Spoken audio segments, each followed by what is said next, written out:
And batting ninth, the center fielder, number 28, Tanner Dodson from Cal. The starting pitcher for the Gatemen this afternoon is number 6, Joey Matulovich from Cal.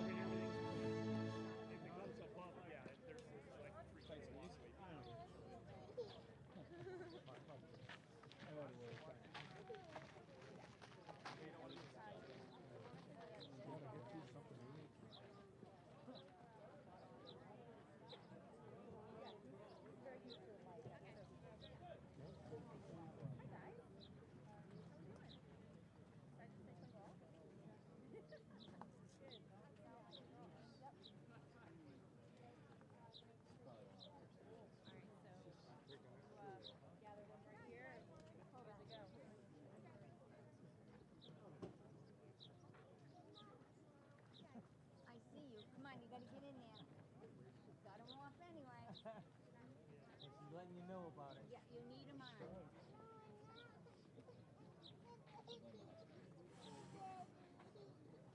And get in there so you can eat your chicken nuggets. At this time, we ask you to please rise for the singing of the national anthem. Here to sing this afternoon's national anthem is Jacob Toby. Jacob is a native of Sandwich, Mass. and majors in broadcast journalism at Suffolk University. He's also one of our 4 broadcast interns who has joined us this summer for their 2nd season. Ladies and gentlemen, please welcome Jacob Toby.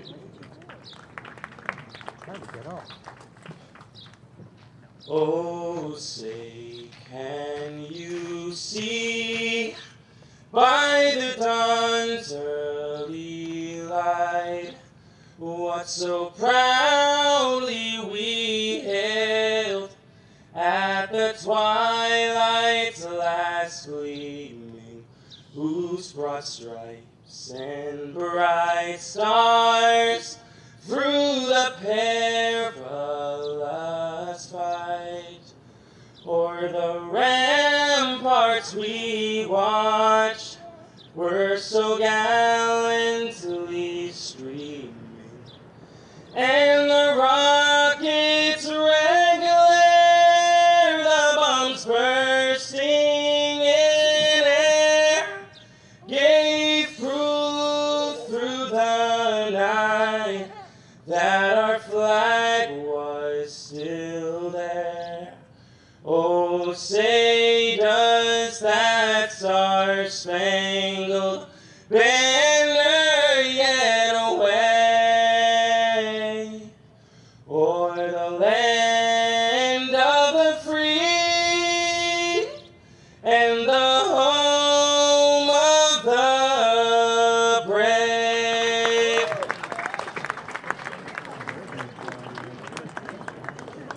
Proud. I didn't lie, guys. Throwing out the ceremonial first pitch this afternoon is Jeff Tufts. Jeff is the Gatemen treasurer, a member of the executive board, and all-around handyman.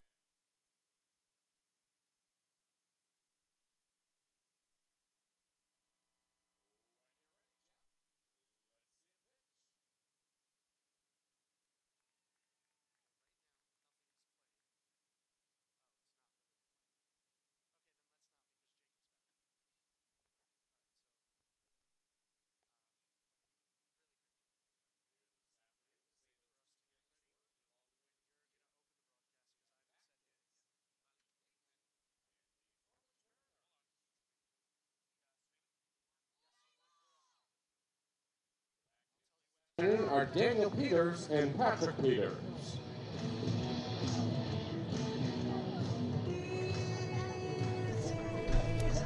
All right, welcome out to Spillane Field, everybody.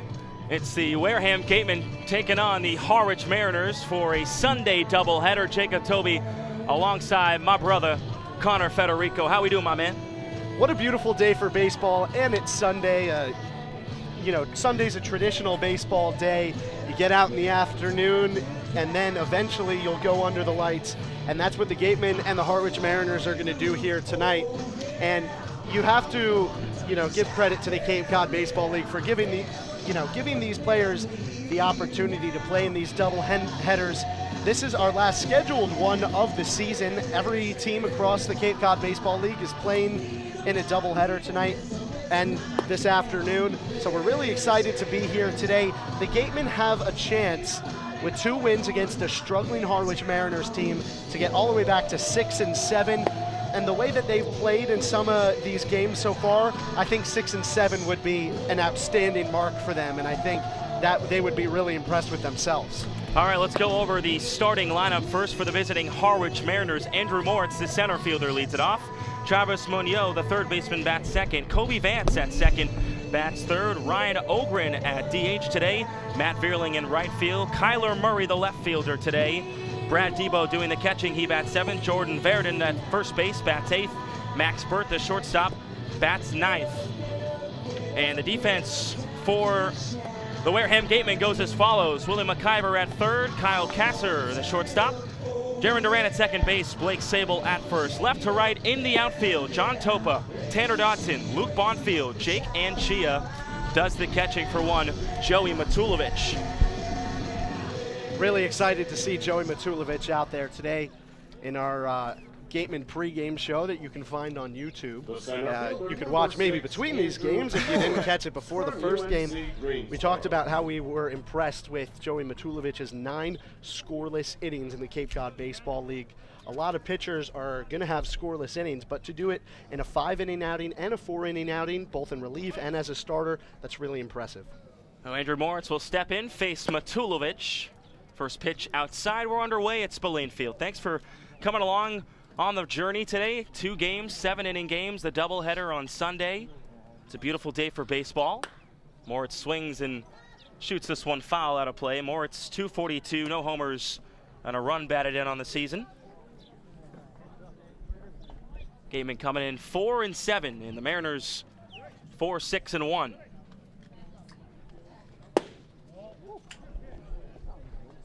Matulovic last time versus Hyannis, 5 innings pitched, 1 hit, no earned, walk and a couple strikeouts. Pitch is inside, and Moritz has a 3-ball, 1-strike count. Yeah, Joey Matulovic has thrown 3 balls in this at-bat. He is behind, but all of those 3 balls were very close, so I'm impressed so far. 3-1 is swung and hit down the left field line. Moritz hit it foul. Oh, now the count will be full. Just barely foul down the third base line. Great work by our WCTV camera crew today. Count goes 3-2, so Matulovic falls behind on a couple close pitches, and now he has the opportunity to maybe get a strikeout or a ground ball here. He's shown us a really ground ball side of him. Full count pitch from Matulovic, set on the ground, Kasser at short.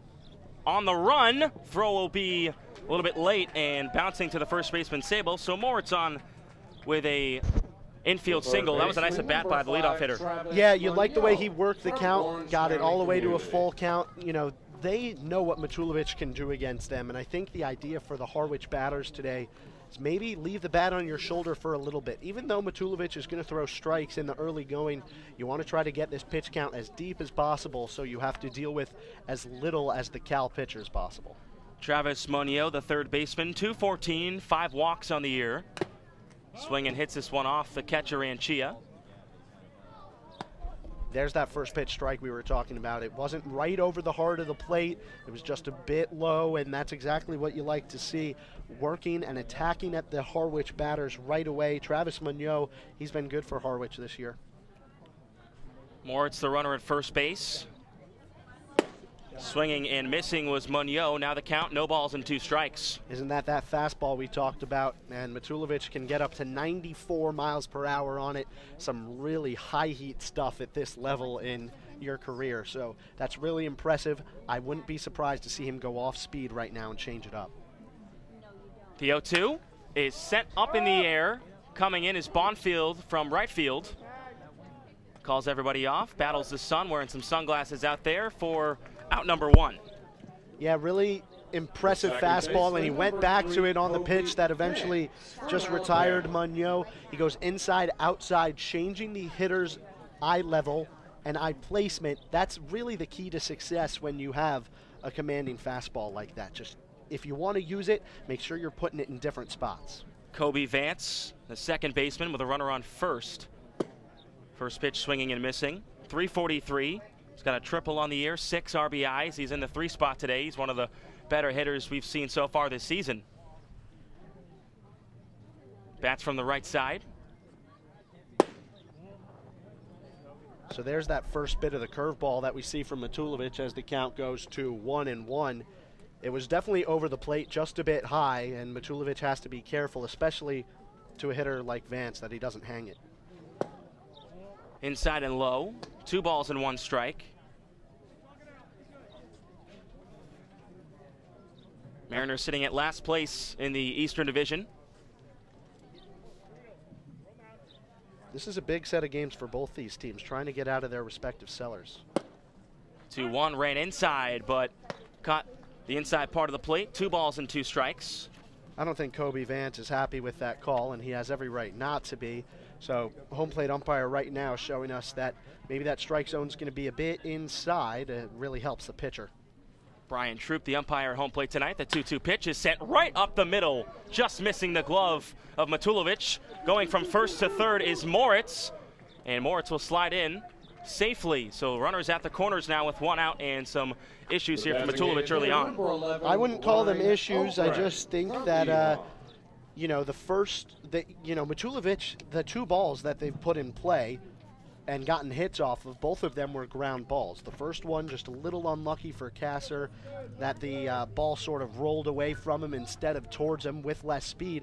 And that one right there, coming over second base, it lost a bit of speed. It must have hit the bag or spun weirdly off the gravel here at Spillane, and that's why the runner Moritz was able to get to third.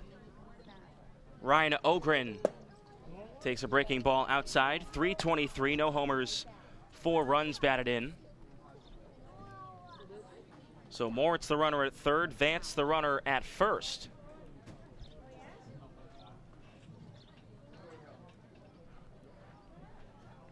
Ogren the DH today.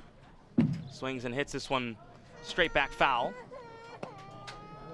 Matulovic knows what's on the line here. He doesn't want to give up the fact that he's thrown 9 scoreless innings, come out for his 10th, and give up a run right away. Additionally, you want to make sure that everybody's on the same page, and you always want to strike first in a baseball game, not the other way around. Yeah, how important is it for Wareham's hitters in the next half inning to kind of back up Matulovic here? It's been an issue getting the starting pitcher's run support. Well, for the most part, when the Gatemen score first, they end up winning the game. The exception was yesterday when the Gatemen ended up scoring first against Falmouth and then dropping that contest. Runner goes. There'll be no throwdown by Anchia, so Vance steals second base. If you throw down, the runner might come home, so no throw from Anchia. 2 balls and 2 strikes to Ogren.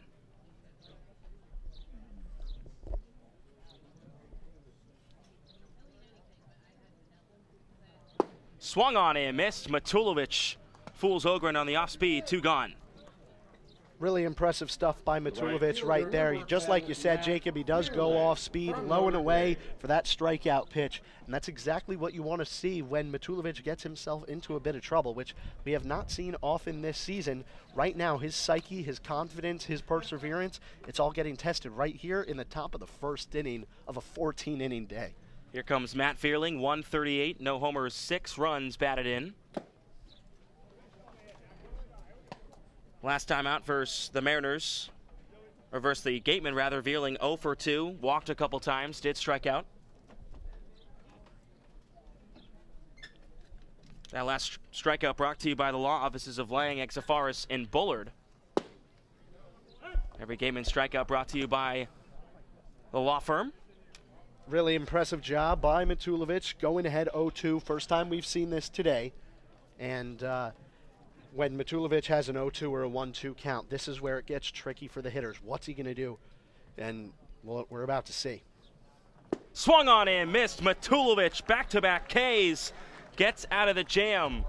So 2 runners left on. That strikeout brought to you by the law offices of Lang, Exafaris, and Bullard. We're headed to the bottom of the first. No score at Spillane Field.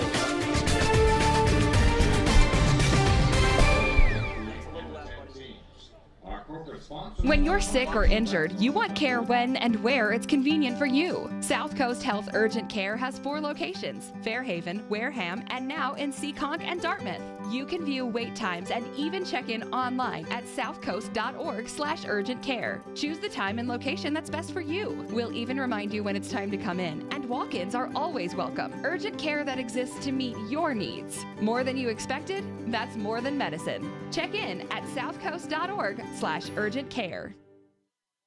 The Down East Lobster Roll combos are back at the 99 restaurants. Visit today in Centerville, Falmouth, Mashpee, Wareham, or Yarmouth for the best value for lobster rolls on the Cape. The 99, proud sponsor of the Cape Cod Baseball League.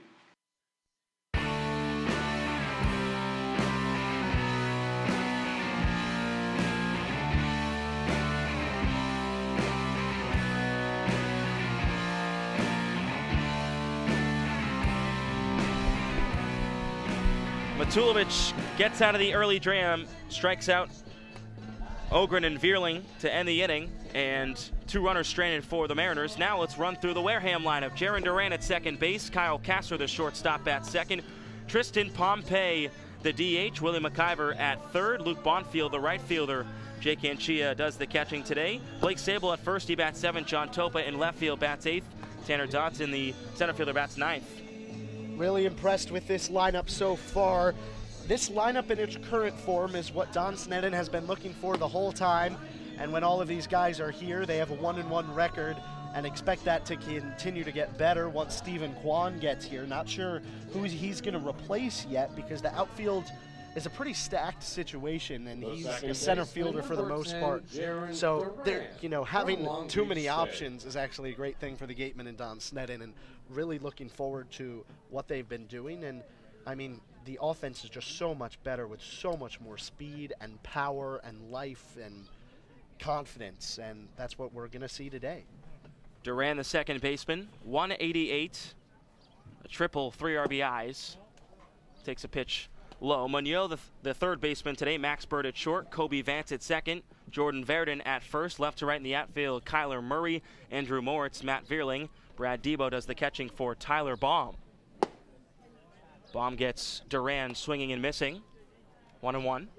A couple more lefties in the lineup today than we usually see.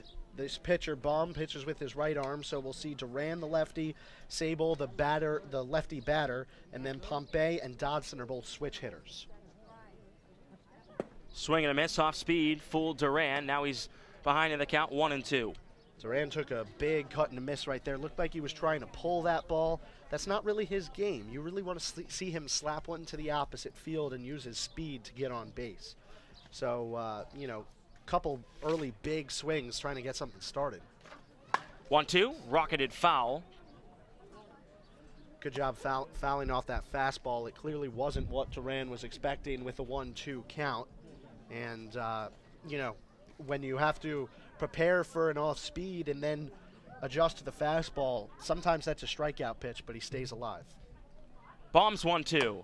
Chopped in the infield. Coming over is the pitcher, Baum. He'll throw to first. Did he get him in time? He did. Hustling all the way down was Duran. It was close, but he's gone down for the first out. And Baum knew as soon as that ball was chopped the way he did, he would be the only one able to make the play. And sometimes with other batters, you might have been able to tag him instead of throw on a first, but Duran is just lightning quick, as we've talked about, in his 4 games being here so far. And man, nobody else can make that play even close. Brian Troop, the home plate umpire tonight. John Putala at first. Nick DeMarchi is at third. Kyle Kasser stepping in for the Gatemen. 286, no homers, 2 runs batted in. Baum out of UNC, rising sophomore, just finished up his freshman season with the Tar Heels. 16 appearances and started 15 of those. Went 7-0 with a 2.57 earned run average. This one sent on to the shortstop, Burt. And the throw was to the right, and Kasser safe. That throw was way off. Nice play by the first baseman, Verdon, to even attempt to catch that one. He just couldn't get his foot on the bag. That's going to be ruled an E6 more than likely. We're going to see in just a second. But, I mean, I think that the shortstop, Burt, thought that he didn't have very much time. And that's sort of true. Kasser has plenty of speed, but that ball was hit hard. I think that was just a misjudgment and tough play for Harwich. So now Kasser at first. Pompey is at the plate. Last time he was here, oh man, did he rock the ballpark. 2 home runs, very deep. That's all I could say. Didn't think we were going to see many home runs here at Spillane this season.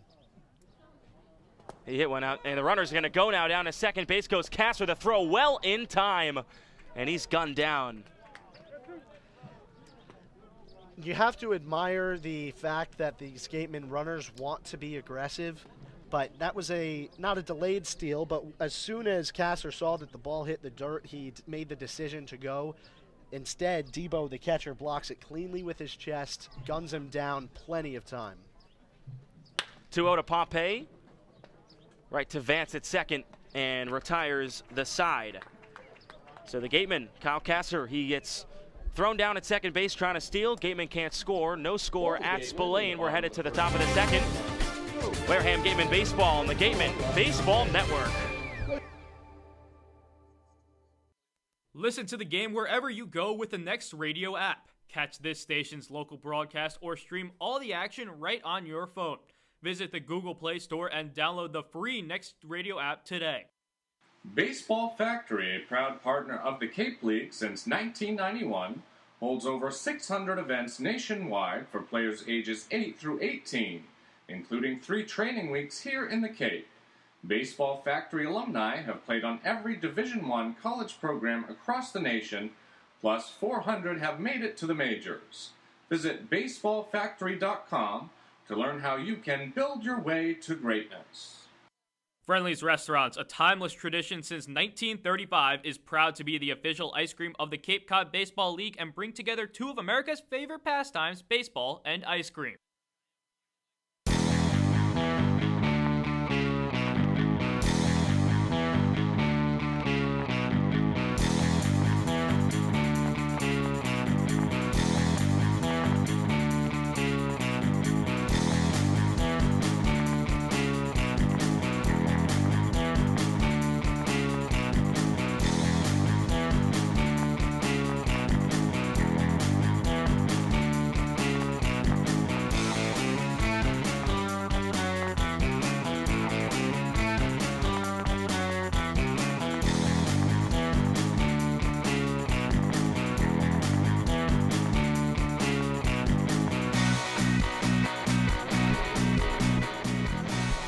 Welcome back to Spillane Field. Jacob Toby alongside Connor Federico. We'll be checking in with Claudia Chikaman in a little bit with head coach Don Snedden. And now Kyler Murray, the left fielder, will step in for Harwich. 267, 1 homer, 4 runs batted in. Matulovic got off to a good start in the first inning. He gave up a couple hits but fought back. Like to see him repeat that success, maybe go 1-2-3 this time instead, not to get his pitch count up. The Harwich Mariners, they are going to be directly trying to get this pitch count up. Quickly down 0-2 is Kyler Murray. So there's the give and take for the Mariners. If you want to let Matulovic throw strikes, you're going to get no 2 count against you. 0-2. Fastball away. So if their idea is that, hey, we want to extend the pitch count, we want to make him throw as many balls as possible, Matulovic, he clearly understands that's what they're trying to do because he's throwing first pitch strikes, second pitch strikes. 1-2, got him. 3rd strikeout already. That strikeout brought to you by the law offices of Lang, Exafaris, and Bullard. 1 gone. So all of a sudden, Matulovic has 3 more strikeouts than yesterday's starter Miller Hogan did, who had 0. So impressive start for Matulovic, and God, that fastball's good. You just fooled Brad Debo, the catcher, who's at 176. No home runs, 4 ribbies. And sends this one out to deep right center field. And this one will hit the light post. And that counts for a homer. Debo, a one-out jack, hits the light post in right center field. 1-0 in favor of Harwich. Seemed as if Matulovic just hung an off-speed pitch, and that's not what you want to do against a hitter like Debo. Sort of disappointing start right here. I know it's only one pitch, but that's the game of baseball. One pitch can change absolutely everything, and looks like Don Snedden's making a change here, or could possibly be a defensive change. Oh, it might be a lineup disagreement. I'm not sure if. Oh, okay. Not sure if Snedden thought that he was joking with Jordan Verdon for a moment. They were smiling at each other. Maybe there was a mix-up on the lineups. Not a big deal, though. Well, as you progress later in a game, that can become a big deal. That is a good point. Right now, it's fine. Swing and a miss from Verdon, who's at 179.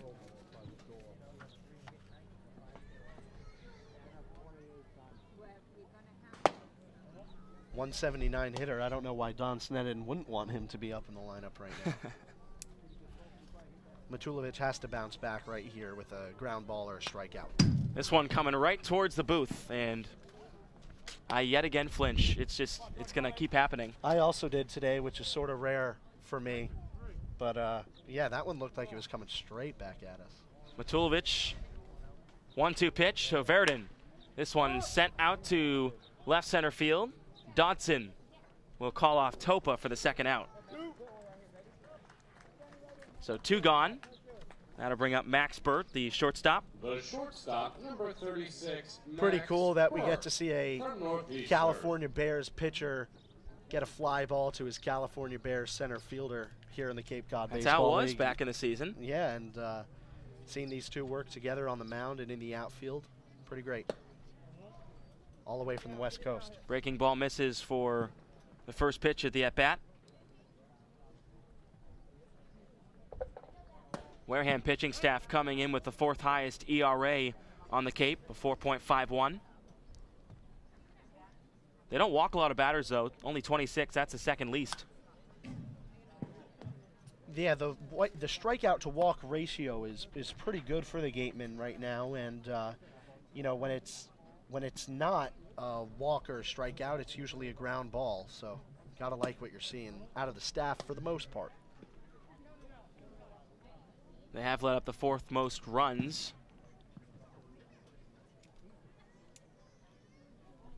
Two balls and 2 strikes to Max Burt, the shortstop. This one out to right center field. Coming in is Bonfield. He dives and makes the play. Bonfield retires Burt. He ends the inning. Nice job by the right fielder. Wareham coming up next. You're listening to Wareham Gatemen Baseball on the Gatemen Baseball Network. We appreciate and thank the sponsors who support the Cape League and the 10 teams. Our corporate sponsors are the financial backbone of the league. It is with their support that we are able to preserve our long-standing tradition of providing the best family entertainment here on Cape Cod. On behalf of the visiting team, the Wareham Gatemen, league officers, and the entire Cape League family, we would like to announce and thank our 2017 corporate sponsors. With much appreciation, we recognize the Yawkey Foundation, Chatham Bars Inn, the Fuller Family Foundation, Dunkin' Donuts, Curry College, Cape Cod Healthcare, the 99 Restaurants, Coca-Cola Bottling of Cape Cod Potato Chips, Friendly's Ice Cream, Baseball Factory, Cape and Island License Plate, 47 Brand, Cape Cod 5 Cents Saving Bank, Stop and Shop, Peapod. We'll be back to you in the next inning for the second half of this outstanding list of loyal sponsors.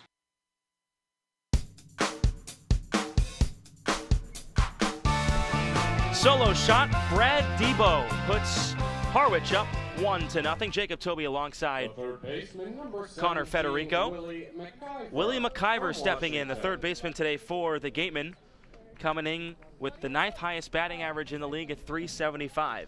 And the highest batting average on this team out of guys that have been here the longest. Man, he's good.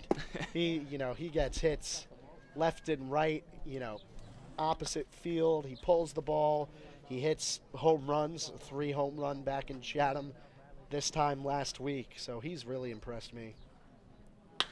He sends this one out to deep right center field. Going back is the center fielder Moritz. Rounding first and going to second is McIver. He's got a stand-up double to lead it off. Well, didn't we just say it? McIver can put that ball wherever he wants to. This time he smacks it the opposite way and with power.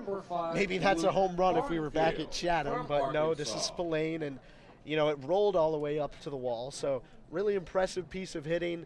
And this is the situation the Gatemen need to have. Runner in scoring position, no outs. I know Luke Bonfield's a great hitter, but if I'm Don Sneddon, I'm telling him to bunt because the Gatemen just need to find a way to get a runner to third base.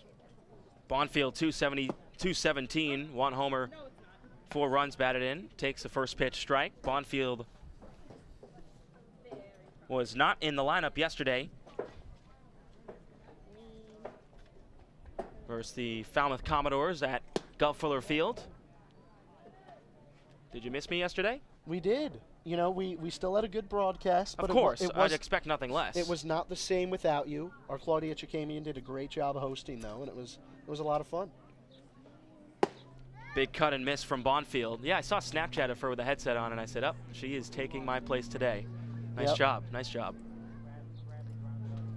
The Gatemen yesterday, it was a game I thought they should have won. They were fighting back, but ultimately long balls were the difference in the game for Falmouth. 1-2 in the dirt, and thinking about going to third was McIver. He's got the speed, but didn't test it there. Well, he didn't want to happen to him, which was exactly what happened to Kasser. I mean, McIver, he's a catcher himself, so he's got a better judgment of what kind of ball is going to mess with the catcher, and Debo once again blocked it with his chest. Great defensive work.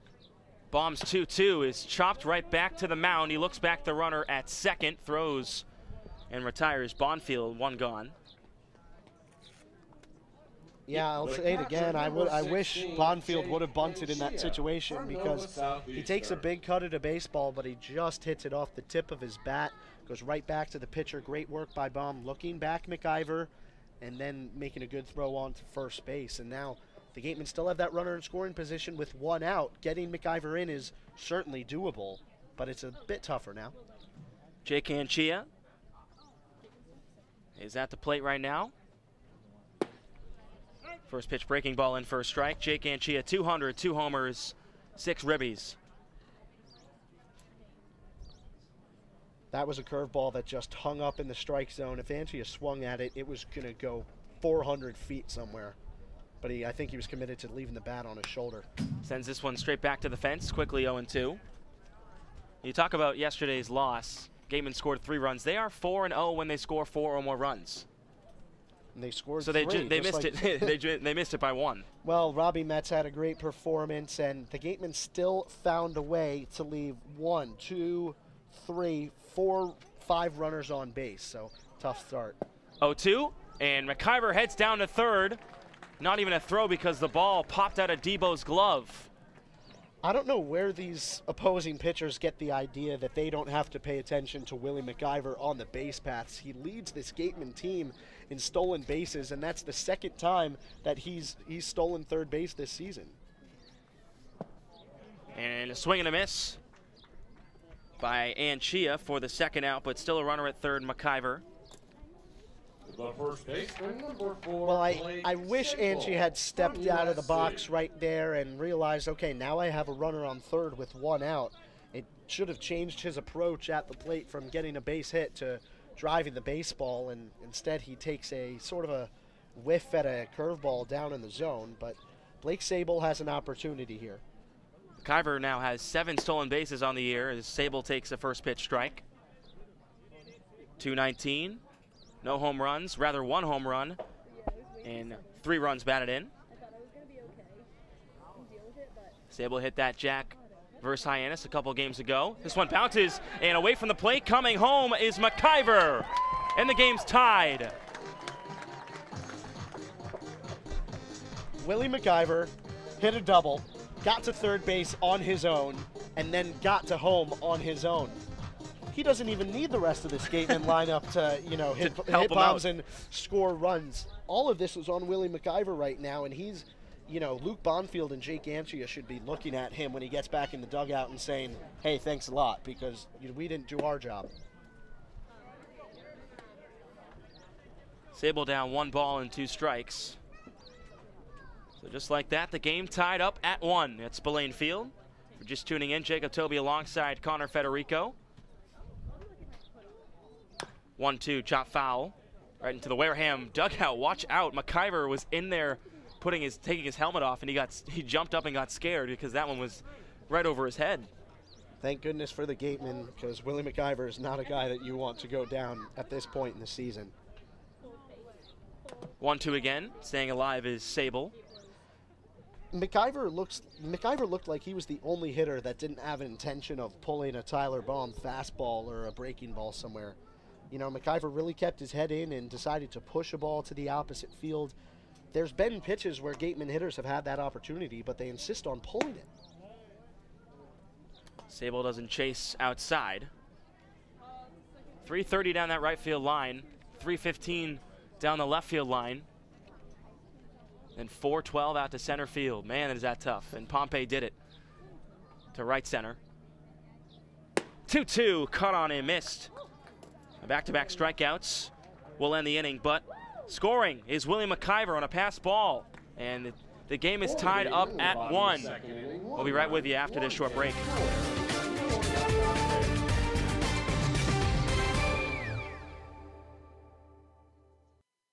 Continuing with our corporate sponsors, we also want to recognize and thank Franklin Sports, Advanced Embroidery, Cape Destinations, Robert B. R., Sullivan Tire, Vacation Inn Cape Cod Veterinary Specialists, Cape Cod Times, Kinlan Grover Real Estate, Next Radio, Yellow Book, TSA, Rawlings, Cape Cod Chamber of Commerce, Highline Cruises, Sports Picks, On Deck Sports, Barnstable Bat, Hyannis Area Chamber of Commerce, HP Hood, Sunderland Printing, and Axis Bats.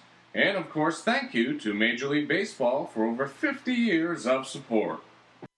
Urgent care is now available at 4 Cape Cod healthcare locations: Hyannis, Falmouth, Sandwich, and Harwich. Open after hours and weekends, staffed by ER physicians. Expert care when you need it. Learn more at capecodhealth.org/urgent care.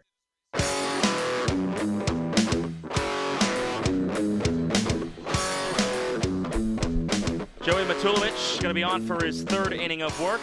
The Gatemen tie it up at 1. Jacob Toby with Connor Federico here on a Sunday baseball doubleheader.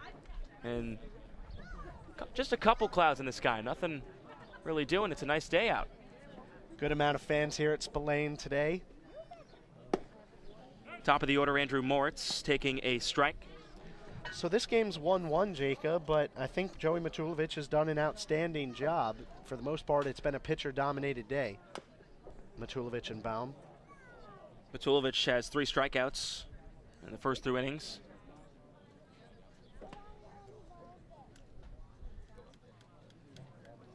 I mean, with the exception of the one hanging breaking ball to Brad Debo, he's been great. And, for Tyler Baum on the other side, one fastball that I thought was a good pitch, but Willie McIver hit just a bit better. That's a double for McIver. That's the only hit that Baum's given up. And just, some lazy work not making sure that he wasn't going to take off on the base paths. Matulovic's 0-2 is sent down the left field line. Foul. Yeah, you'll see sometimes on the Cape, pitchers' duels are one of the better things to watch. It's really fun. And now all of baseball as well, not just the Cape League. A lot of people nowadays, from sport to sport, just prefer high-scoring games. I'm a defensive purist, Jacob. I love defense. 0-2 foul back again. Even in soccer games, I love a 1-0. I love a 1-0 football match. That's a lot of fun. See good defense and yes, I agree. Discipline. Football, I love low-scoring affairs. People love the long ball though in baseball. That's one thing that gets people excited. Here comes the 0-2. reached for it, slapped it to left field. Moritz on with a single. The second single of the ball game for Andrew Moritz, and he slaps this one the other way after getting an infield single the first time. So Munoz, he's the lefty. He's going to face the righty Matulovic right now. He flied out to Bonfield his first time up. Bonfield had to fight off the sun. Wouldn't be surprised if you saw Moritz go right now. Munoz flew out to right field his first time up, showing bunt and puts it down the third base line. McIver tried to barehand it, and he lost the baseball. Throws to second base, and it goes over the head of Kasser. Going to third base is Moritz. To second is Munoz. And just like that, no outs and 2 runners in scoring position for the Mariners. Tough play there for Joey Matulovic. Your defense sort of lets you down. You know, on the initial bunt attempt, I think if McIver even had cleaned that, fielded that cleanly on the barehanded attempt, he wouldn't have got the runner at first base. So he tries a snap throw back to second, try to get the runner Moritz dancing off second base like he did to Cam O'Neill and Falmouth yesterday at first. Throw just goes high. Tough break. Fouled away by Vance. Vance singled back in the first, stole a base.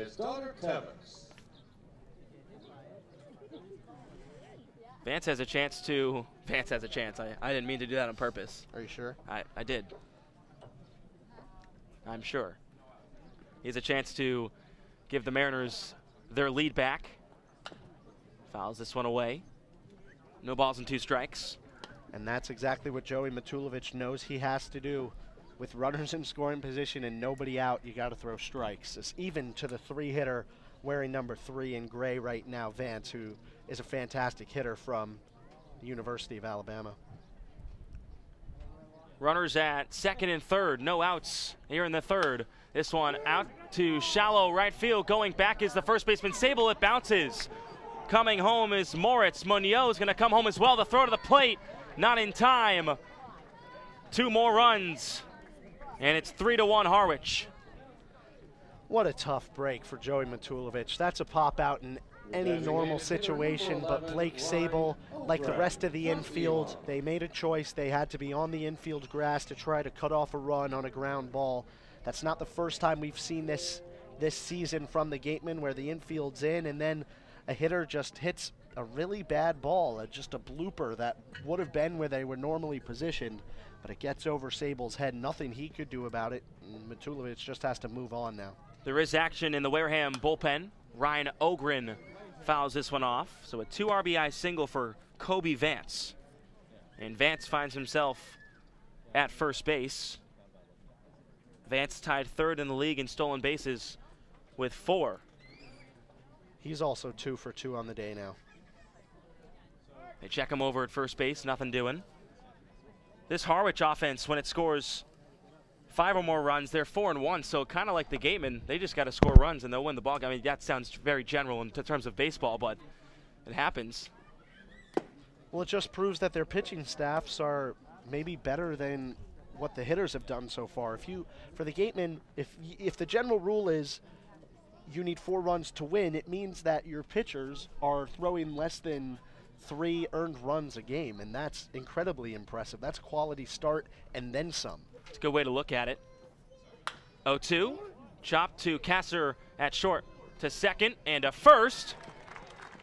They work the double play. 6-4-3. That retires Ogren and Vance, so no one on the base pass, 2 outs.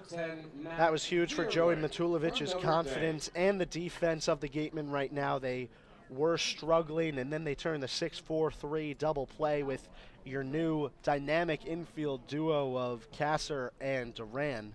Really good job by the middle infield, and then Blake Sable at first making a stretching catch.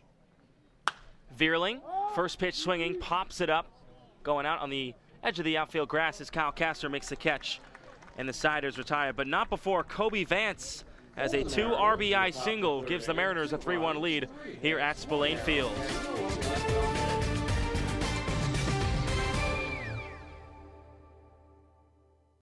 The Fuller Family Foundation is proud to support the excellent sportsmanship and character of the Cape Cod Baseball League. Earn a bachelor's or master's degree, complete a certificate, or take a single course through the Division of Continuing Education and Graduate Studies at Curry College. Classes run days, evenings, and weekends in Milton and Plymouth. To learn more about programs in business, criminal justice, education, nursing, and more, visit curry.edu. The Wareham Gatemen and the visiting team, the Cape Cod Baseball League, and the NCAA promote good sportsmanship by student athletes, coaches, and spectators. We request your cooperation and positive support of the participants and officials. Profanity, racial or sexist comments, or other intimidating actions directed at officials, student athletes, coaches, or team representatives will not be tolerated and are grounds for removal from this ballpark.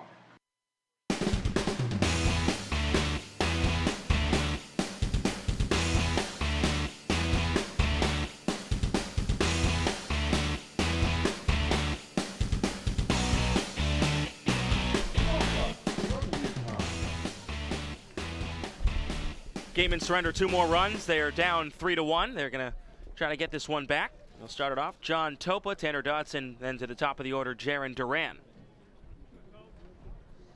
Topa on the year, .353. No homers, 3 runs batted in. Bunts this one right back to the pitcher, Baum, on to first. 1 pitch, 1 out. Not the place Topa wanted to put that bunt attempt. It seemed like he was trying to get it more along the third base sign, and Baum kept his composure, made a really good throw on a first base. And, you know, the Gatemen are going to try to do anything they can to get a speedy leadoff runner on. I don't like the call, trying to lay down a bunt, but it's got to be well placed, and John Topa sort of hit that one a little too close to the pitcher. Tanner Dodson, batting from the left side, he shows bunt as well. It's not a bad idea at all, but now the third baseman's a little more aware that it's happening. Travis Munoz is, so, you know, now that he showed bunt, let's see what he does. With all this athleticism and speed, you talk about small ball and how it can benefit a team like this. You know, it really helps them a lot, and, you know, it's Don Snedden's approach. It's why he brought these guys on. At Spillane Field, you're not going to hit a lot of home runs. So recruiting power guys, even though Pompey hit those 2 home runs the other day, he's a speedster first and foremost. Dotson goes down swinging for the second out of the inning. Now Duran coming up. Gatemen have put together some 2-out rallies before, especially when they're 1 and 2 in an inning, go down a little too quickly. So you'd look for something from Duran, try to get to second base somehow, get yourself in scoring position. And Kyle Kasser, he is on deck. He had a 2-out RBI base hit that scored Robbie Metz yesterday in Falmouth. This inning is far from over. Duran shows bunt, lays it down. It's going to go foul. Easy to tell here at Spillane when a bunt's going to be fair or foul down either line. If it stays on the grass, it's fair, and if it rolls in the dirt, it's foul. Sometimes it messes with your optics if you're a catcher or third baseman. Well, it's different than normal fields where the line is right down the first base patch.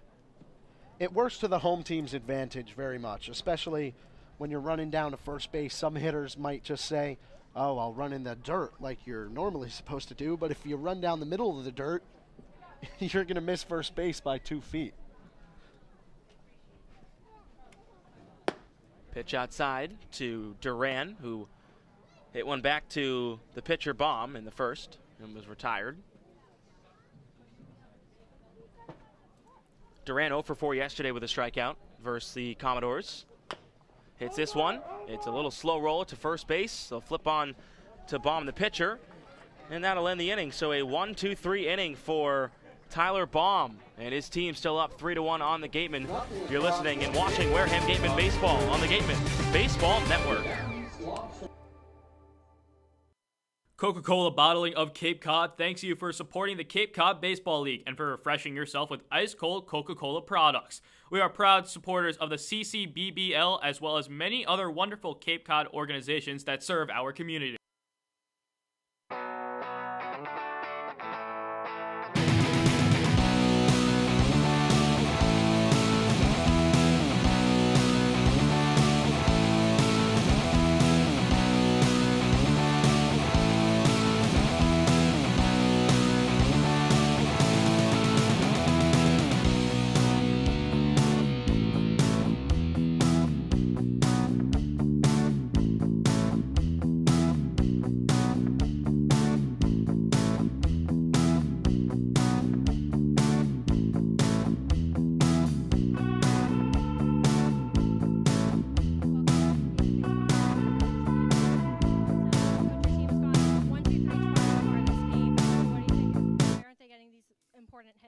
I don't know yet. We're still just trying to figure it out. I mean, they're going up, and they have a game plan with that, but they just haven't dropped in yet. Hasn't had the same command he's had in his previous outings. You think it's just a rough outing, it's a rough start for him? Well, that's the game of baseball with that. You have to learn to pitch when you're 60, 75, 80%. You know, it's easy to pitch when you're 100%. So we just didn't handle the ball. We didn't get the bunt we should have. We throw a ball away that we shouldn't have thrown, and they hit a blind ball over the top of first baseman's head, and that's the way it works. Great. Thanks, Coach. Back to you, Jacob. Thanks, Claudia. We head to the fourth. Kyler Murray swinging at the first pitch, fouling it straight back. Joey Matulovic would like to have a bounce-back inning. I really don't think any of the runs that were given up, they were all earned, those two. None of them were his fault. I mean, I think McIver just made a bit of a mistake at third base, and sort of comes with the territory when you're changing positions all the time. He was catching yesterday. I know he can do both very well, but you know, sometimes as a catcher, you're going to make those snap throws back a little more than you would as a third baseman. This one hit Murray. Just nicks him on the chest. He's going to go down to first base, hit by pitch. A little bit of a baggy tucking in of his shirt for Murray, and he didn't seem like it hurt him too much either, huh? It didn't hit his body at all, actually. I think it just, you know, he got a nice gust of wind behind him. It blew his shirt up a bit, and then. You know, it just caught a bit of his shirt. That's the old trick in the book, right? The only way the umpire knew that that was a hit by pitch was by the sound. Brad Debo showing bunt and gets it down right back to Matulovic. He'll go to first. Throw low, but making the catch was Sable. So the runner advances. Murray goes to second on the sac bunt, but that one almost was an errant throw. Selfless play for the Mariners right there. Brad Debo, he had a solo shot his last time up that hit off the light post out there. That's got to be over 420 feet away from us. And instead he comes out in the bottom of the top of the fourth and just lays down a bunt. So, you know, Mariners trying to do whatever they can to get their offense going. Jordan Verdon flew out to center his first time up back in the second inning.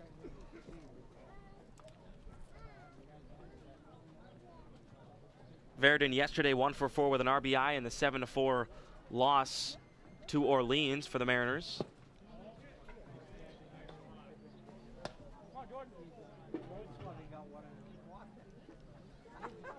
Harwich gave that game up. They were up in that one, and Orleans scored 5 runs with 2 outs in the 8th inning to cap off the comeback. They won that 7-4. This one sent up in the air in the infield. Coming over is Duran. Now Duran gets called off by Kasser for the second out. Those two exchanging a quick little laugh after Kasser comes over into what was clearly Duran's territory and makes the out, but I don't think either of them mind too much. They just want to help their pitcher, Matulovic, get through this inning. And right now, you know, we talked about before how we've got 2 Cal guys on the mound and in center field, but you got another West Coast, you know, lineup throughout the infield. Burt lays down a bunt. Matulovic over to first, and that will end the inning. Still the same score, 3-1. Harwich, Wareham coming up next.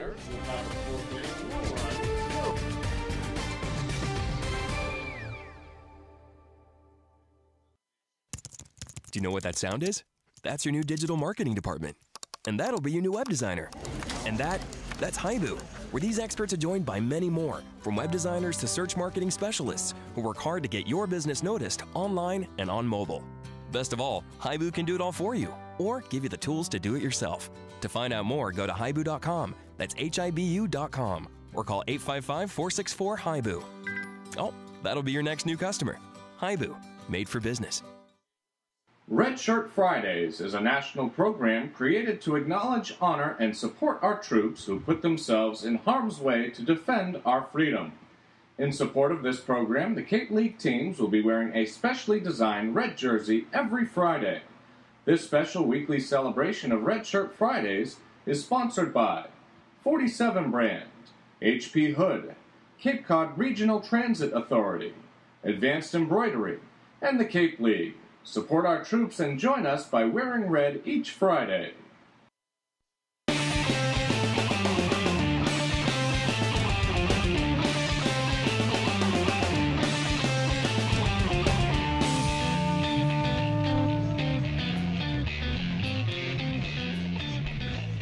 due up are the 2, 3, 4 hitters for the Gatemen. Kasser, Pompey, McIver. Jacob Toby alongside Connor Federico. And when you have Kasser leading off, what do you expect out of him? He reached on an error his first time up. He reached on an error because he has speed, and that just rushed the throw out of the shortstop, Max Burt. So he uses his speed to his advantage, batting on the left side right now, and he's a great hitter. I'd like him to get a leadoff hit. Takes a breaking pitch in for a strike from Tyler Baum. 6'1", 171. Right-handed pitcher out of UNC.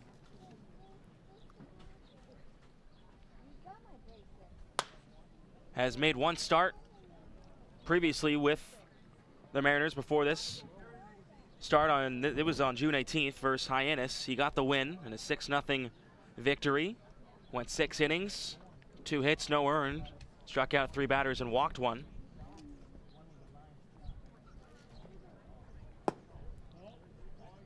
So he comes into this game with good experience in the Cape League so far, just like Joey Matulovic. Right now, Baum is the beneficiary of his offense working well for him.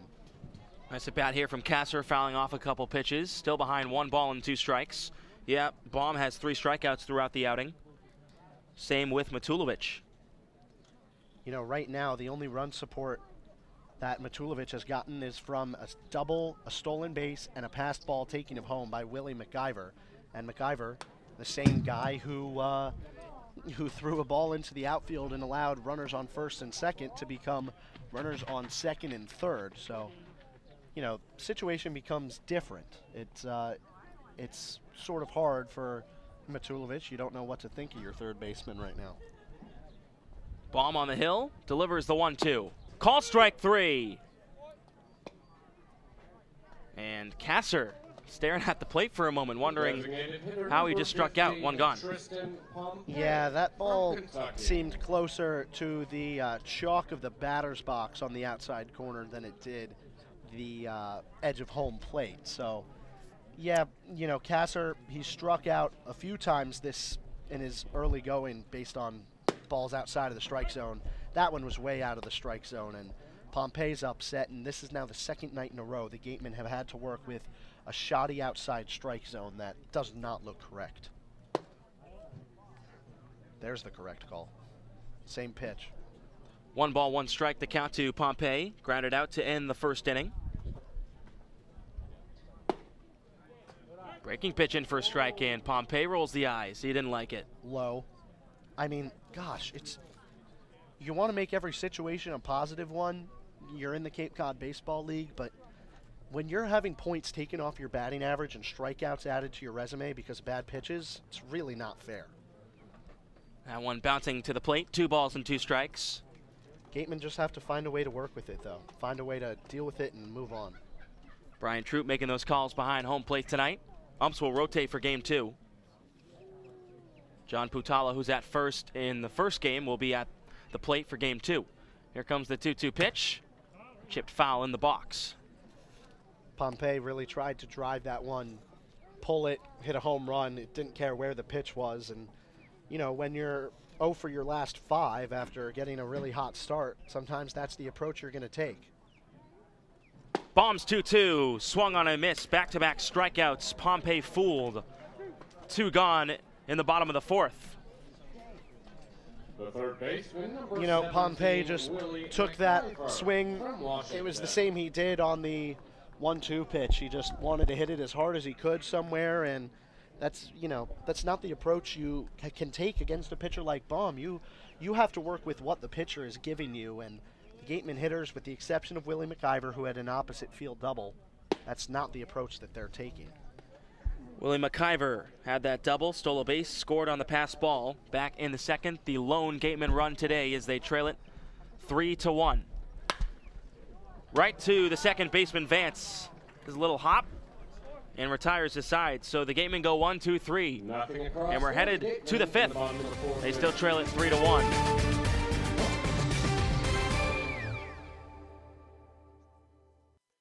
Learning at Curry College extends beyond the classroom and is embedded in all that they do. Curry prepares students to engage in successful careers and active citizenship with a global perspective.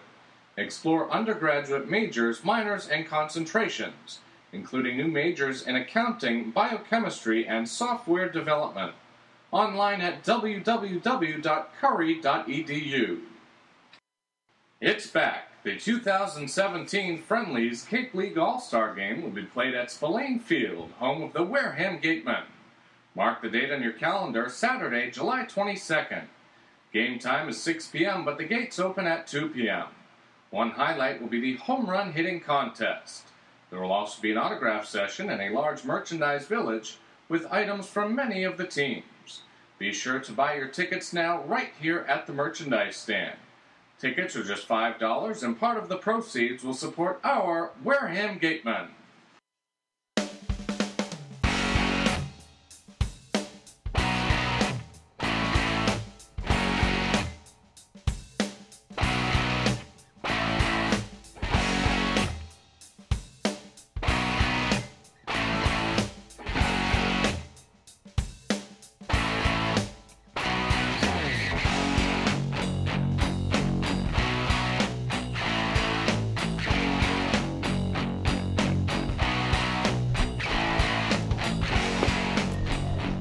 Joey Matulovic's night is done for the Gatemen. 4 innings pitched, 6 hits, 3 runs, 2 of them earned, no walks, 3 Ks. Now incoming to the game, Riley Gates. Really excited to see Gates out of BYU. He's a lefty. He struggled a bit in his first outing in his Gatemen debut, but came here just a week ago, and he's impressed so far.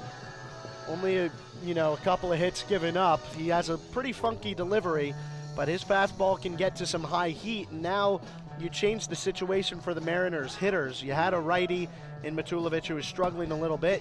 Now you have a lefty who's, throws the ball weirdly, and that's going to get in your head. The ball's coming from the other side. It's going to be the left arm now, and Riley Gates has a bit of an advantage, even though he's his team's down in this ball game 3-1. Gates out of BYU, just finished his junior season. And Chia, the catcher, out to talk to him. He'll be facing the top of the order for Harwich. Moritz, Monio, and Vance. Gates had a tough NCAA Regionals appearance versus Stanford. He let up a 2-run home run, part of a back-to-back home run inning for him. Did have a good year overall, though, 2.31 ERA for BYU. But BYU had a very quick exit in the tournament this season. They were the first team eliminated from the tournament, and that was because they had to start their regional in Stanford a day early because BYU cannot play on Sunday. They cannot. So Riley Gates, this is his first Sunday appearance in a very, very long time. Be interesting to see his comments after the game about pitching on a Sunday. 2-0 becomes 3-0.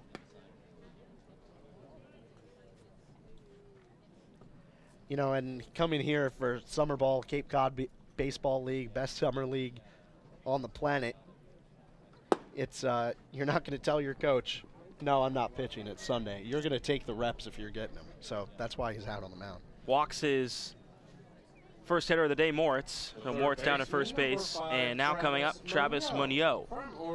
Moritz has not been retired today. 2 singles and a walk. Pretty good day for him right now.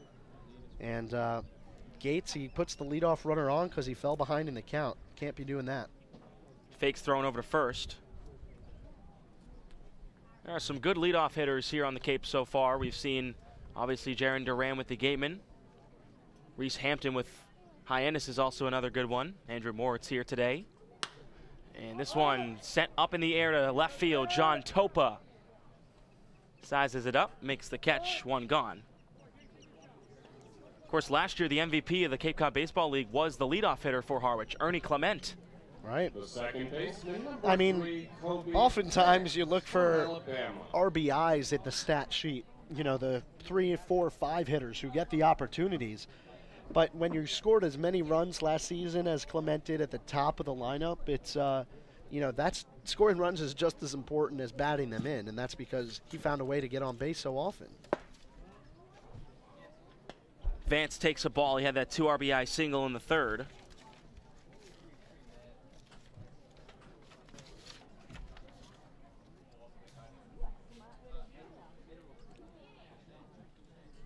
runner at first base is Moritz. Now 2 balls and no strikes. Ernie Clement drafted this year 132nd by the Cleveland Indians. What round is that? You know what? I don't know why I didn't write it down. I just can't do the math. Five. 5th round. Getting told 5th. That's really good. That's great for him. Pitch in for a strike, 2-1. Yeah, this Harwich team had a lot of players drafted this past season. As did the Gatemen. Yep. Austin Flair actually got drafted out of MIT, which is a D3 school. He went 255th to the Cubs. Steve Englert, the manager here for Harwich, his 14th season at the helm. The Mariners have averaged 19 players drafted per year under Steve Englert. Wow. Wow. That's a great average to have. Almost 20 guys. That's 2/3 of your roster year in and year out. Great math on the spot there. 2-2 pitch. Swung on and missed. Gates fools Vance with an inside breaking ball. That strikeout brought to you by the law offices of Lang, Exafaris, and Buller. 2 gone. 4th time you've had to say that today, Jacob. 3 strikeouts from Joey Matulovic and now 1 from Gates. Not sure what Vance was swinging at there. That ball was plenty inside.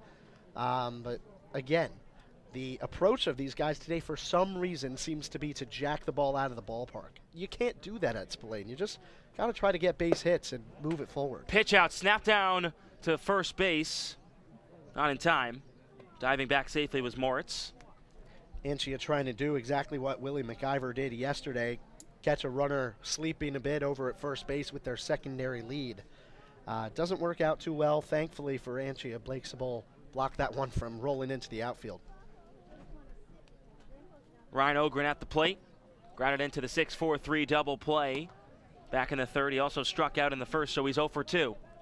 Can't say enough about the impressive work that Sable has done over at first base this season. I mean, he's listed as a catcher. He was sent here to catch by the USC Trojans. Instead, he's doing, exactly what the Gatemen need him to do, and right now that's play first base, and he's been doing it very well. Gates 1-1. Breaking ball swung on and missed. There it is, 1 ball and 2 strikes.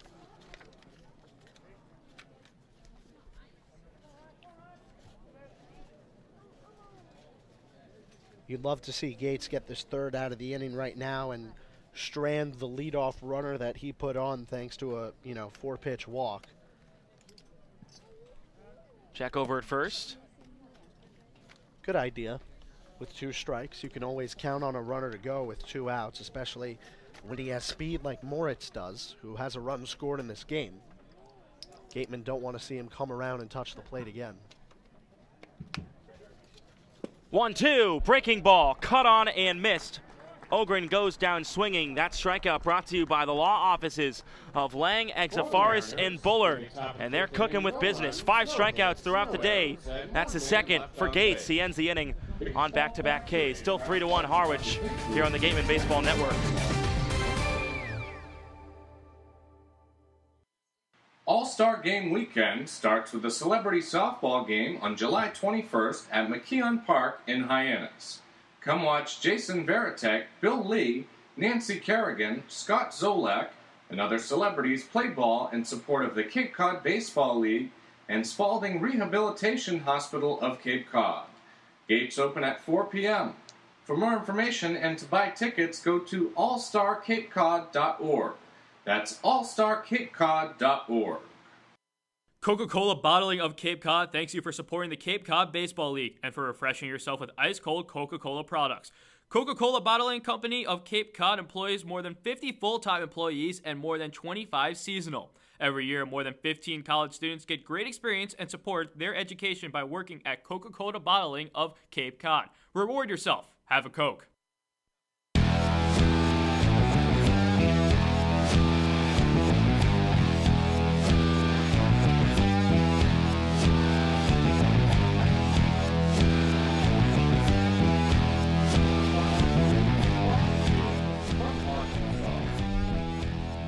Luke Bonfield will lead it off for Wareham. As we're here in the bottom of the 5th, Jacob Toby with Connor Federico. Claudia Chikamian on hand as well. Gatemen need a couple runs here. They're down 3-1. Yeah, and Bonfield, his first time up, grounded back to the pitcher when he had McIver standing on second base and nobody out. So not a great job of situational hitting, but trying to lead something off here. Takes a strike. 0-2. Tyler Baum still on the hill. Breaking ball got away that time. ACC versus SEC battle right now here in the Cape Cod Baseball League. It's going to be an all SEC battle in the College World Series. That's just crazy. Oregon State, they lose. Called strike 3, Bonfield. Fooled on the breaking ball. One gone. You could hear Bonfield say, thanks to our mic, you can hear him say, that's not over the plate. And it wasn't. I mean, these Gatemen hitters have every right to be upset right now. It's not like the umpire is picking on them, Troop. It's just, you know, you got to call a better game. And they're, you know, Jacob, we talked about it earlier in the season. These umpires, they want to make it to the next level of college ball. And Troop, he's really struggling behind the plate. Jake Anchia, who struck out back in the second inning, is up right now.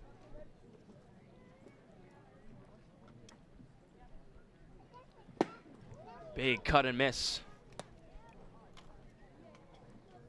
Baum this year with UNC, 47 strikeouts to 27 walks, and a 208 opponent's batting average. Thought that pitch was a little high to Anchia. Some action in the Harwich bullpen.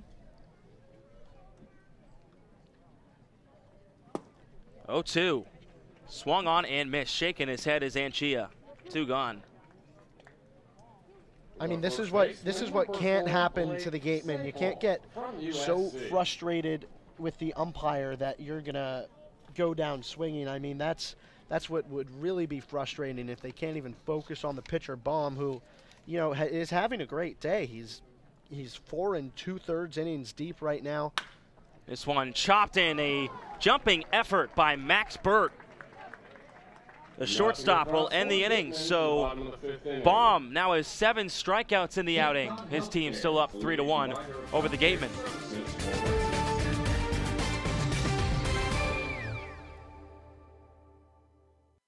Baseball Factory, which has proudly supported the Cape Cod League for 17 seasons, conducts baseball training, tournaments, and showcases at over 600 events nationwide, providing players with world-class instruction. The Baseball Factory program leads to future success both on and off the field for players aged 8 to 18. Learn more at baseballfactory.com. Cape Cod Healthcare is the leading provider of healthcare services for residents and visitors of Cape Cod, with 2 acute care hospitals and more than 450 physicians. For more information, please visit capecodhealth.org. Cape Cod Healthcare. Expert physicians, quality hospitals, superior care. Visit Stars Restaurant at Chatham Bars Inn Resort and Spa for a world-class dining experience, a proud member of leading hotels of the world.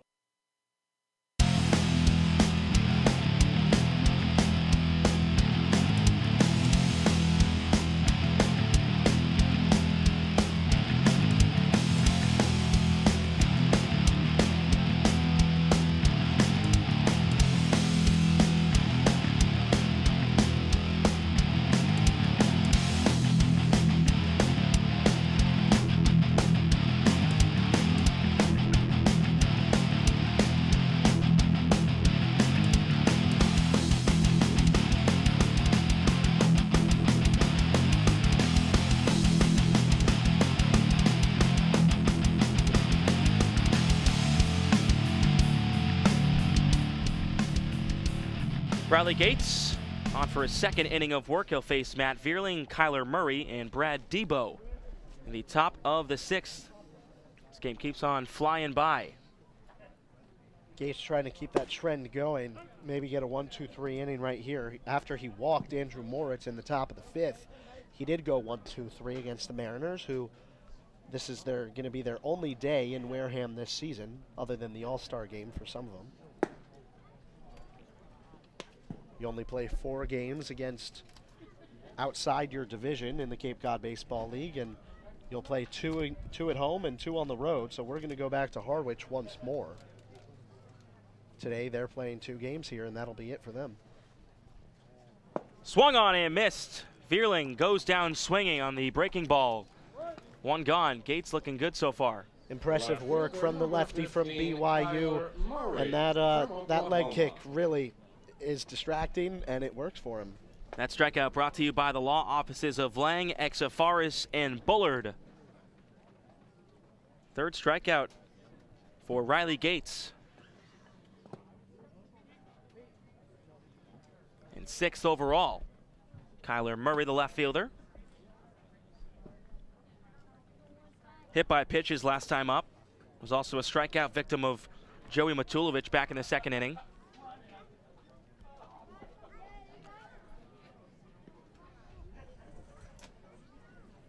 Talking about the All-Star game here at Spillane Field, you will see the whole stadium filled. There's out in left field, there's bleachers, because it's also a football field, converted football field. It gets full. It was here 2 years ago. I was here and saw it full. This one onto the 3rd baseman, McIver. One of the more bigger ballparks to fit people, I believe, can easily sit 5,000. And there's going to be at least 1,000 or 2 more roaming around. Well, that's exactly why the All-Star Game is going to be here, because we have the facilities to support it. I mean, we have this wonderful camera set up thanks to WCTV, and no other Cape League team has the facilities that we do here in Wareham, and we're very fortunate to be able to use them. Brad Debo, first pitch swinging. Out to right field, it falls right in front of Bonfield. He couldn't get there in time, neither could Duran. 2-out single for Debo. He's had a good day. Yeah, Debo's 2nd hit of the day. He has an RBI and a run scored on that home run that he hit back in the 2nd inning. He pulls this one again, just a little blooper, and it's a good piece of situational hitting with 2 outs and nobody on. Just find a hole in the defense, and that's what Debo did, and it's worked well for him today. Jordan Verdon, he's 0 for 3 on the afternoon. 0 for 2, rather. Breaking pitch looking good so far from Gates. Taken for a strike. Yeah, I mean, he's not a guy that's going to dominate with his fastball, so he comes in with his off-speed stuff, and that's much slower, way different than Matulovic, and it's throwing off these hitters. Matulovic to Gates, you know, them going back-to-back is actually great for Wareham because it really messes with the minds and the speeds that you have to worry about if you're the Harwich hitters.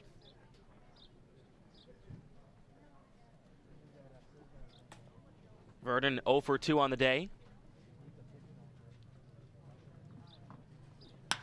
Takes this 1-1 pitch, and diving for it was Duran. It bounces off his knee. Going from 1st to 3rd is Debo. He'll stop there, and now runners at the corners with 2 outs for Harwich. The speed of Jaron Duran actually was a disadvantage on that play because Duran, he just came on the ball really hard, made a sliding effort to try to keep it in the infield and prevent the runner from heading all the way to 3rd base, Debo, and instead Debo has an easier time getting to 3rd because the ball gets away from him. Grant Wolfram warming in the bullpen for Wareham. Max Burt, the shortstop, he's 0 for 2 on the day. He's got runners at the corners. First pitch ball. Burt is 0 for 2 today, like you said, and that he had a line out to Bonfield his first time up. It was a great sliding play by him. This one ripped right past Kasser at short. Coming home is Debo. RBI single for Burt makes it 4-1. The center fielder, number 6. Well, the theme for Gatemen pitchers this season might as well be get the first 2 outs, and then, you know, it starts to get away from you a little bit. I think when you get those 2 outs a little too quickly, it can do, you know, your ego boost your ego a little bit, and you think, oh, I'll just cruise through this 3rd one. Instead, Gates gives up 3 consecutive singles after getting the first 2 outs, and that was toxic for the Gatemen yesterday, and it has been throughout the season. It's really, really tough and deflating when that happens to you. 2-out rallies. Andrew Moritz, the center fielder, Pitch inside.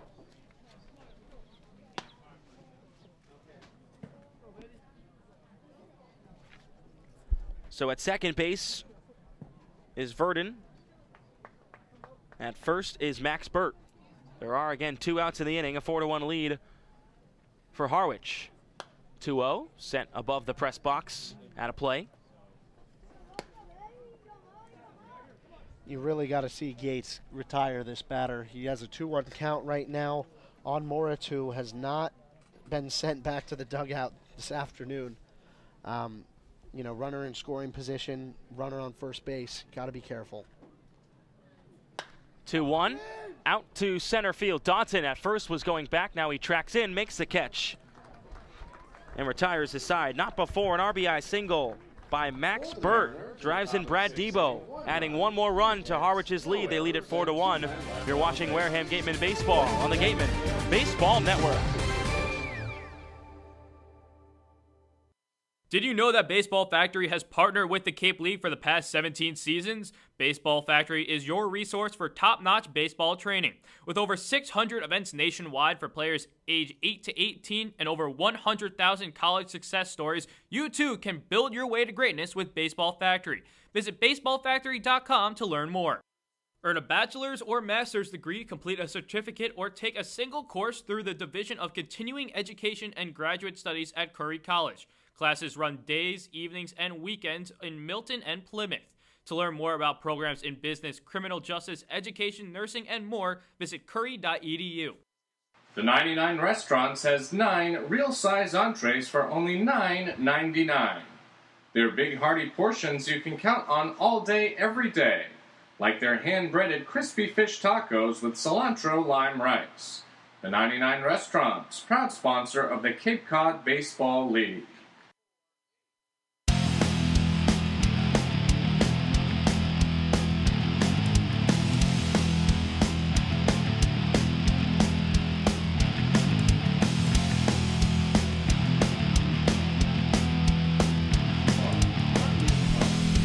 John Topa, the left fielder, will lead it off for Wareham. Now they find themselves down 4-1.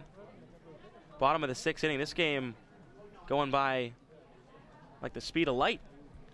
Yeah, and it's only a 7-inning game. And that's the thing. Yeah. It's almost done. Well, with that said, the Gatemen, they have 6 outs left to work with, and they're down by 3. The bats have to start getting going now, and John Topa's a good candidate to lead off. Could you see if things follow through? Tyler Baum has looked really good. Could you see him maybe going all the way 7 innings? No, I think he should be finished after the next hit that he gives up. If I was the coaching staff of the Mariners, you don't want to risk anything, and unless it's a no-hitter, I guess. Even then, well, I don't think on the Gateman side, Don Sneddon Topa out to right field. Right to the glove of Vierling, 1 gone. Yeah, and, Topa, he strokes that one to the opposite field like he's done many times this season, and just gets a little unlucky that it floats instead of has the top spin to fall down. So he's retired. He's hitting in the 8-hole today. We've seen him now in the 5, 6, 7, and 8 spot. So John Topa, he's, wherever he's asked to hit in the lineup, he'll do it. Dotson, first pitch swinging, right past the second baseman Vance on the ground. And he finds himself on first with a 1-out single. Vance almost throwing that one back and catch Dodson drifting. I'm a fan of that play. I think, if you're not paying attention, why not throw it, give it a try? Well, McIver did it when he was at third base before, and it didn't work out too well for him. So you just got to make sure that everybody's on the same page, everybody's paying attention, and that play, it can be really deflating for an offense if it goes against you. You get a base hit, then you're caught just drifting at first. That's not what the Gatemen needed, so Tanner Dodson has to be careful. Duran, first pitch swinging, chops it right to the catcher, Debo, foul in the box. That's only the Gatemen's 2nd hit of the day. Well, yeah, Baum's been good. Yeah, he has been really good, but a lot of the pitchers that he's gotten strikeouts on haven't been strikes. This is just a day, an afternoon that seems like everything's going against the Gatemen. but I'd like to see Dodson steal a base. I know Debo's got a great arm back there. He's already caught Caster stealing today, but you know, try to get a run in this inning. You gotta get the bats going. You gotta get runs scored.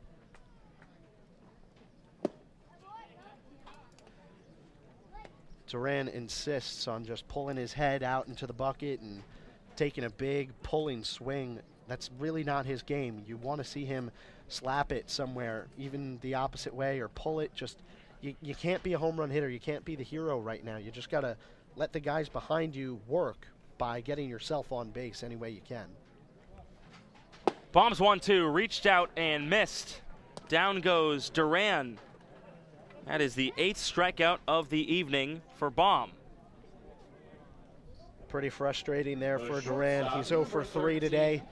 If the Gatemen can't get it together, that'll likely be his last at-bat of the day. And here's a guy who reached on an error his first time, you know, caught stealing at second base in the first, and then struck out looking on a pitch 2 inches off the plate back in the fourth. So he's looking for a bit of revenge in this game.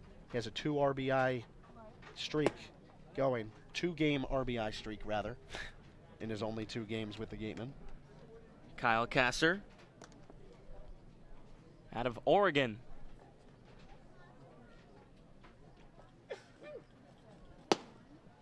A pitch out, and Dodson goes back to first. Tristan Pompey waiting on deck, hoping he gets a chance here in the bottom half of the 6th. If not, he'll likely not have an at-bat until next game. This one's slap foul, gonna hit the school. Watch out. Everything's fine. Nice, strong brick building. I've not seen a broken window.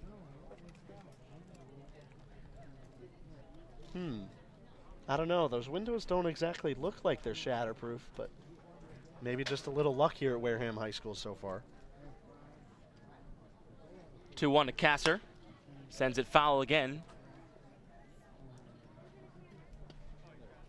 Great to see so many young fans running after those. It's my favorite part. Yeah, I'll tell you. Half an hour before game time, it didn't seem like a lot of people were here, but they have swarmed the stands here now at Clem Spillane Field. Beautiful day for baseball. What else are you going to do? Nothing better than a couple kids tackling each other over a foul ball. The 2-2 pitch. This one is going to be in fair play, falling fast, in for the base hit. Slicing and dicing is Kyle Kasser. He finds himself on base with 2 outs. Not a great swing, but he'll take it for sure. And now you got a runner. The tying run is at the plate, and here's a guy we know can hit the ball out of Clem Spillane Field. And now Baum and Debo, UNC and NC State, having a nice conversation here. A little bit of a rivalry between Chapel Hill and Raleigh, but they both want to get out the SEC product. Tristan Pompey, who, you know, man, is he a great hitter. So it looks like the infield's going to come in. They're going to either talk this over or make a change. Maybe they want to have Pompey hit on the right side instead. You bring in a lefty. And maybe it's just a pitching change. I'm sorry, just a conference on the mound. So tomorrow will be an off day for some teams because of the rainout, I believe. Well, Bourne has games to make up. Yes, they do. They're pretty much 2 games behind everybody else in terms of when they should be playing, but the Gatemen will enjoy their first off day in quite a while. Their last one was taken away from them by a makeup against the Hyannis Harbor Hawks, their only rain out of the season so far.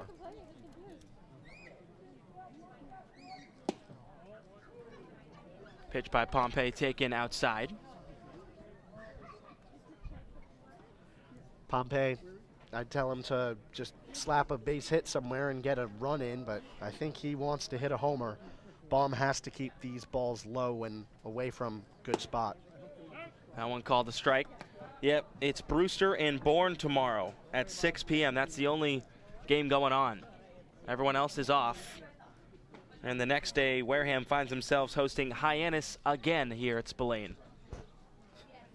4 of the 6 games they'll play this season come in front of the first 2 weeks of the summer. So We'll see a lot of Hyannis, and then we won't for the rest of the year.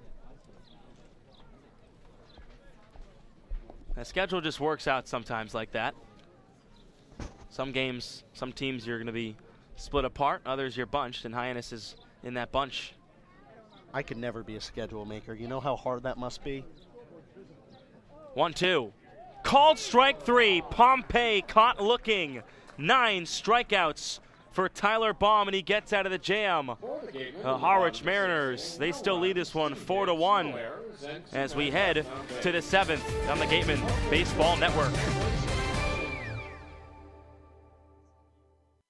The Cape Cod Baseball League is all about family, and it's all about fun. Friendly's is all about family and fun and is proud to sponsor the 2017 baseball season. Friendly's, life with extra sprinkles. Baseball Factory, a proud partner of the Cape League since 1991, holds over 600 events nationwide for players ages 8 through 18, including 3 training weeks here in the Cape. Baseball Factory alumni have played on every Division I college program across the nation, plus 400 have made it to the majors. Visit baseballfactory.com to learn how you can build your way to greatness. Curry College offers 14 NCAA Division III athletic teams in sports such as football, baseball, softball, basketball, hockey, soccer, lacrosse, tennis, cross country, and volleyball. Read about the success of the Curry Colonels and their championship teams. It's all online at www.curry.edu.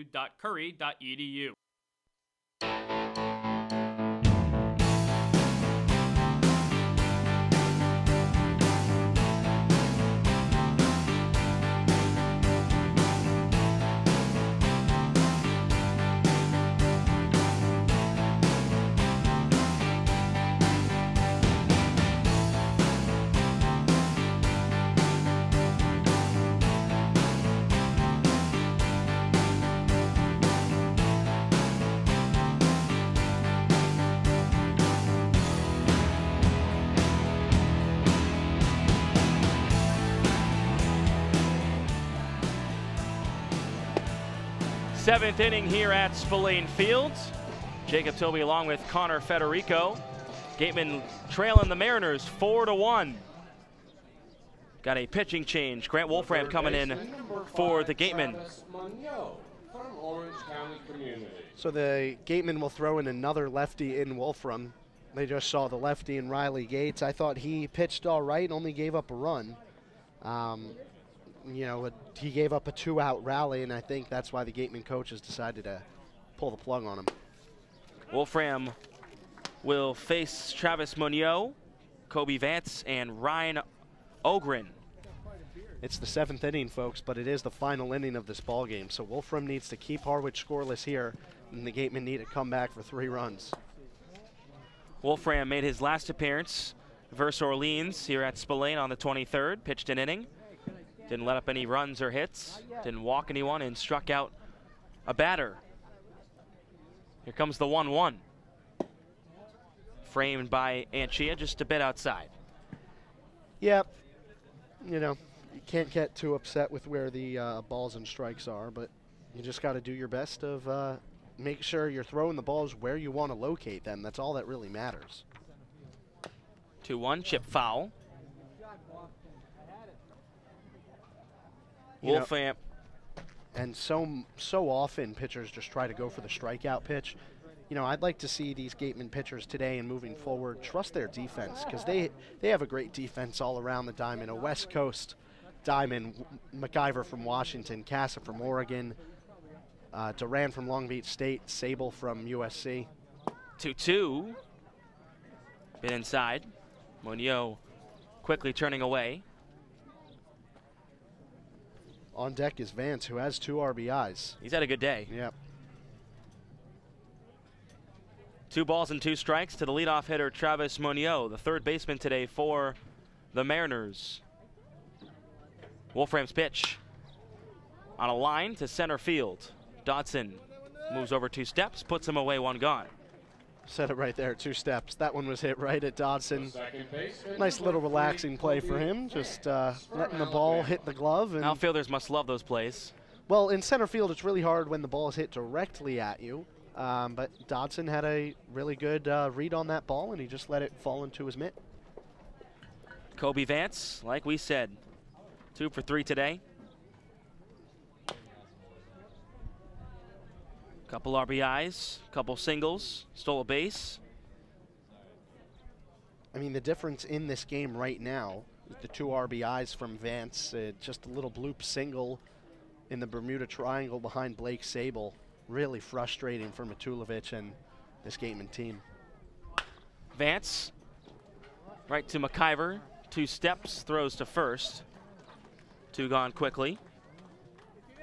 So the Gatemen will have McIver, Bonfield, and Anchia in the bottom of the 7th. Again, the last half inning here, unless the Gatemen can extend this one, in which that could only go 9 innings here on the doubleheader. So 9 innings are the max for these games.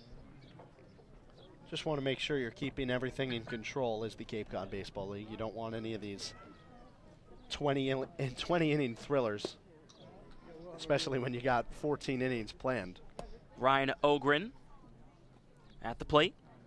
Last Sunday we saw as the Harwich Mariners had a 0-0 tie go 9 innings against the Hyannis Harbor Hawks on a doubleheader day. So they don't want to let the Gatemen even this ball game up back in the bottom of the 7th. They want to put this one out of reach right now. And Ogren certainly has the ability, even though he's 0 for 3 today and grounded into a double play. He's 0 for 7. 0 for his last 7, rather, with 3 strikeouts. 2 of those today, one by Matulovic and one by Gates. Gatemen getting a lot more strikeouts today than they did yesterday against Falmouth, but either way, they lost that ball game, and now they're down by 3 in this one. Pitch in for a strike. Coming in, this offense wasn't the greatest, or Harwich's rather. Last in OPS, last in average, 9th in on-base percentage. They do walk the most here on the Cape, 44 times coming into tonight. But they haven't walked tonight. Yeah, the Gatemen pitchers have been on with their control. They do have a hit by pitch today. Like we said, second least walks given up as a staff, 26 going into today. Oh, you know what? They do have a walk today. They do. Sorry to correct you. Andrew Mort's in the top do. of the 5th. But even still, that's way below their average in games. So little frustrating. But they're getting on base with hits, which is fun. Wolfram's 2-2. Right to Sable at first. Was going to throw it to Wolfram to cover up, but he takes it himself. Right down 3 in your scorebook for an unassisted play there. So 3 up, 3 down. The Wareham Gatemen trying to come back and win game 1. They're down 4-1. We head to the bottom of the 7th. The Wareham Gatemen and the visiting team, the Cape Cod Baseball League, and the NCAA promote good sportsmanship by student athletes, coaches, and spectators. We request your cooperation and positive support of the participants and officials. Profanity, racial or sexist comments, or other intimidating actions directed at officials, student athletes, coaches, or team representatives will not be tolerated and are grounds for removal from this ballpark. Want to hear more about today's game, players, and breaking sports updates? Then download the free Next Radio app from the Google Play Store and tune to this station. It's live. It's local FM radio wherever you go. The Next Radio app. Get it today. Visit Stars Restaurant at Chatham Bars Inn Resort and Spa for a world-class dining experience. A proud member of leading hotels of the world.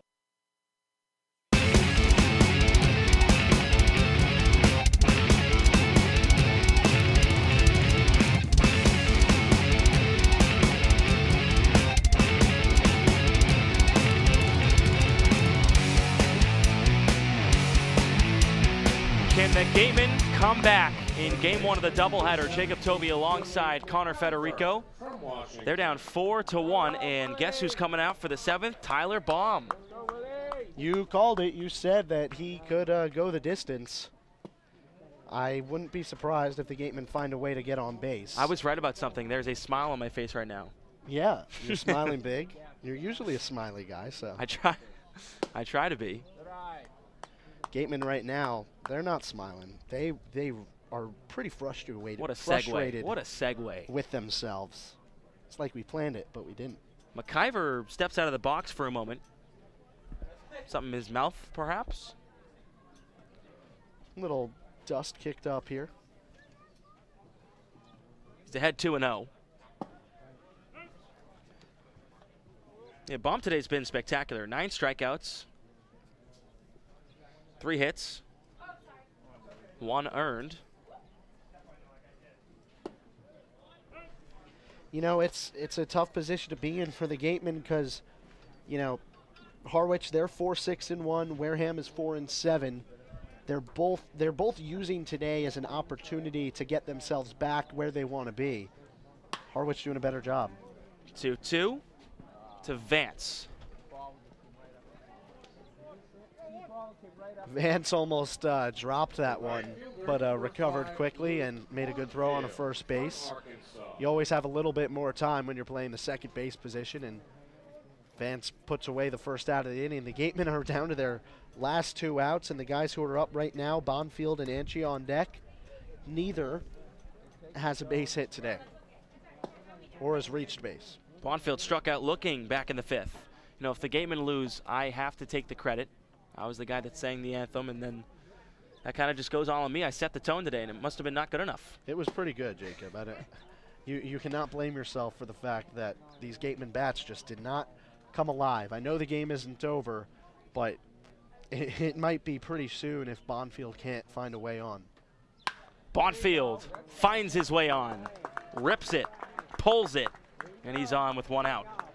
Well, he wanted to shut me up, and he did. And he did. Yep. Nothing more. That's it. That's it. You see those clouds over there, though? The field is darkening. Didn't know there was rain in the forecast. I don't think there is. There isn't. There's no rain in the forecast. At least not when we checked it earlier today. If I feel a drop, I'm going to go over to the local weather station myself and put in a complaint. It was a beautiful day earlier. Now the wind starts to pick up. And Chia, the catcher, stepping in. Pops it up in the infield. First pitch swinging. Coming in is the second baseman, Vance, calling it off, and it was caught in the right at the end of his glove. Almost popped out. But first pitch swinging was Anchia. He's gone. The first baseman, yeah, and I mean, I don't know if that was the right decision, swinging on the first pitch. Obviously, Anchia's out, so it wasn't. But you know, against a guy who's thrown 60, 70 pitches so far in a game, you might want to jump on him right away, but you also might want to put the bat on your shoulder for a little while. Pitch off the glove of the catcher, Debo. Going to second base is Bonfield. Now a runner in scoring position. Yeah, but the tying run in this ball game happens to be in the on-deck circle, so that doesn't matter as much. Sable has to get a base hit, and Topa has to extend the game. It all comes down to just relying on your teammates, and no one can try to be a hero right now. Sable just has to get a base hit. He's 0 for 2 today as well. 1-0 sent to Vance at second base, and that will do it. Vance retires Sable, and the Gatemen leave 1 runner stranded. They lose game 1 of the doubleheader to the Harwich Mariners by a final score of 4-1. Tough day for the bats once more. Only 4 runners left on base for the Gatemen today, and that, believe it or not, actually wasn't a good thing because the Gatemen struggled to get runners on base in any way, shape, or form. Only 4 hits in this ball game for the Gatemen, and man, is that frustrating to let Harwich win a game that way. They got a few unearned runs off the starting pitcher, Matulovic, who made it through 3 innings, gave up a home run to Brad Debo in the second, and that, even though the Gatemen did strike back in the bottom of the second, that really set the tone for the entire day. Just, you know, it wasn't anything constant with the Gatemen this afternoon.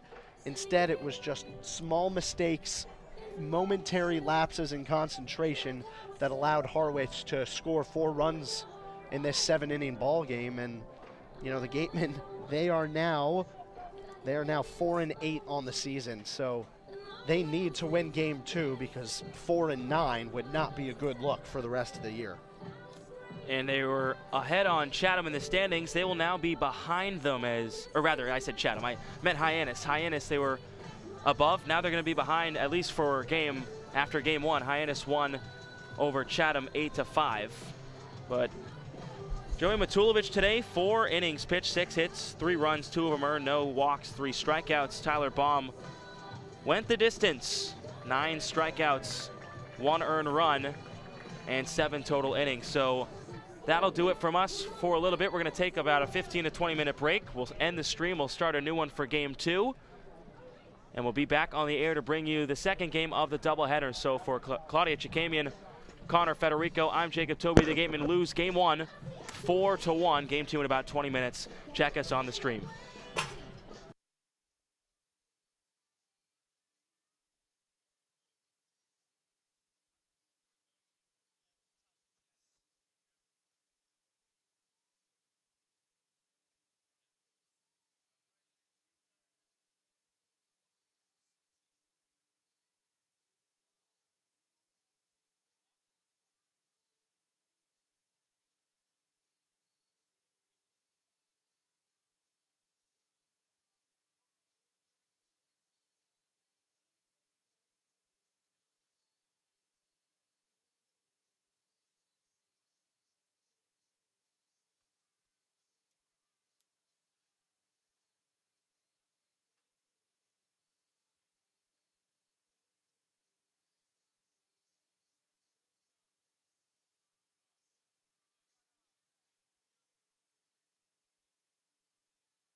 That's a save too.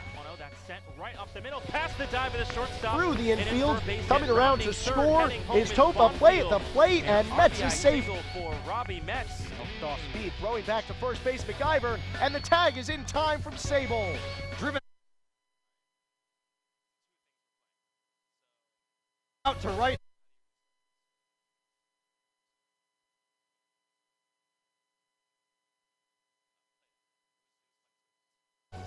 Through the infield, coming around to score is Topa. Play at the plate, and Metz is safe too. It's a 2 RBI single. 0-1 count on Luke Bonfield, who swings and drives this one deep to left field. That one is into the trees. That's sent right up the middle, past the dive of the shortstop, and in for a base hit. Rounding third, heading home is Bonfield. An RBI single for Robbie Metz. Off speed, throwing back to first base McIver, and the tag is in time from Sable. Driven out to right center and deep. This one is gone. Tristan Pompey is second of the night, his second 3-run shot. Chopped in the infield, coming over is Politz. He doesn't handle the baseball. The run scores. The Gatemen win their 3rd consecutive home opener.